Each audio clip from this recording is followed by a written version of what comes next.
Hello friends, आज मैं आपके साथ मैक्रो इकोनॉमिक्स का एक बहुत इंपॉर्टेंट टॉपिक लेके आया हूँ जो कि है Keynesian model versus classical model.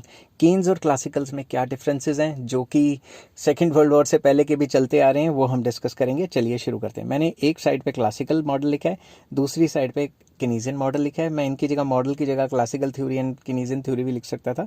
ठीक है, तो मुझे इस टॉपिक पे आप गालियाँ मत निकालना, क्योंकि कई बच्चे बहुत गालियाँ निकालते हैं। ठीक है, तो फर्स्ट पॉइंट है, जो क्लासिकल हैं वो ये मान के चलते हैं कि फुल एम्प्लॉयमेंट इक्विलिब्रियम एक नॉर्मल फीचर है। ऑन द अदर हैंड जो केन्स है वो ये मान के चलते हैं कि अंडर एम्प्लॉयमेंट इक्विलिब्रियम ही एक नॉर्मल फीचर है।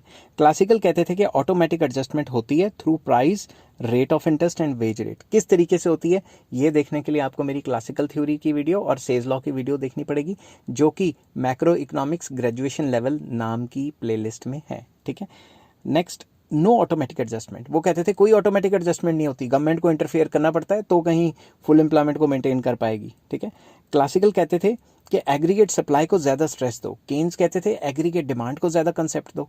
तो वो केन्स की थ्योरी डिमांड साइड थ्योरी मानी जाती है, क्लासिकल्स की सप्लाई साइड मानी जाती है। क्लासिकल्स कहते थे मनी का एक ही काम है, मीडियम ऑफ एक्सचेंज, मगर केन्स कहते थे स्टोर ऑफ वैल्यू भी मेन काम है। स्टोर ऑफ वैल्यू है जो एक इंपॉर्टेंट फंक्शन है, अगर ये फंक्शन नहीं होगा तो इकोनॉमी में पैसा रखने का कोई फ़ायदा नहीं होगा। ठीक है, नेक्स्ट, क्लासिकल कहते थे rate of interest is determined by real factors, that is saving and investment, मगर केन्स कहते थे rate of interest is determined by monetary factors like demand for money and supply of money.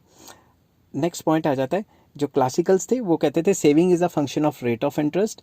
अगर मैं यहाँ side पे लिख देता हूँ, अगर रेट ऑफ इंटरेस्ट बढ़ गया तो सेविंग बढ़ जाएंगी, रेट ऑफ इंटरेस्ट गिर गया तो सेविंग गिर जाएंगी, there is a positive relation.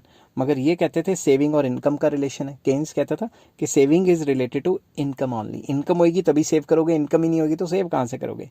Next आ जाता है क्लासिकल का point, investment is a function of rate of interest. वो कहते थे कि रेट ऑफ इंटरेस्ट अगर ज़्यादा होगा तो लोग इन्वेस्टमेंट कम करेंगे, अगर रेट ऑफ इंटरेस्ट कम होगा तो लोग इन्वेस्टमेंट ज़्यादा करेंगे, there is a negative relation. ठीक है, मगर दूसरी तरफ अगर देखा जाए, वो कहते थे जो इन्वेस्टमेंट है वो रेट ऑफ इंटरेस्ट पे तो डिपेंड करता ही है, मगर लार्जली एमईसी पे डिपेंड करता है। एमईसी क्या है?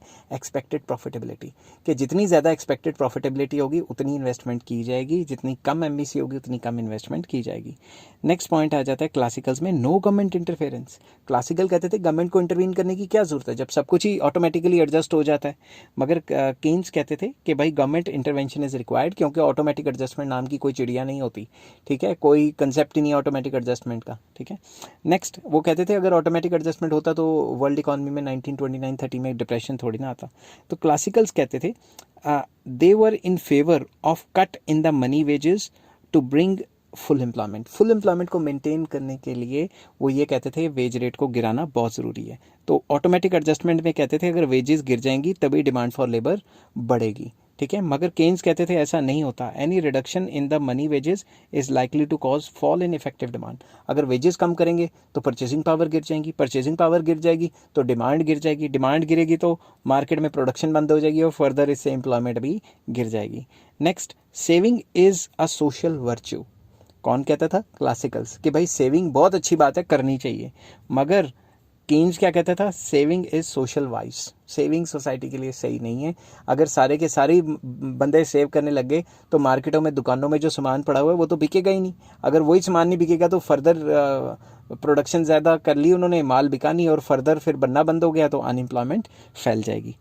आई होप ये वीडियो आपको पसंद आई होगी। अगर पसंद आई है तो please like, share and subscribe. Next topic मैं लेके आऊँगा, जो भी अगला टॉपिक होगा वो मैं आपको बता दूंगा कौन सा है। तो ये थी सारी की सारी केनीजियन थ्योरी। आप इस सारे के सारे टॉपिक को मतलब सारे के सारे ये जो नंबर वाइज हैं ये आप उसमें जा सकते हैं डिस्क्रिप्शन में, और नंबर वाइज पढ़ने की कोशिश करना।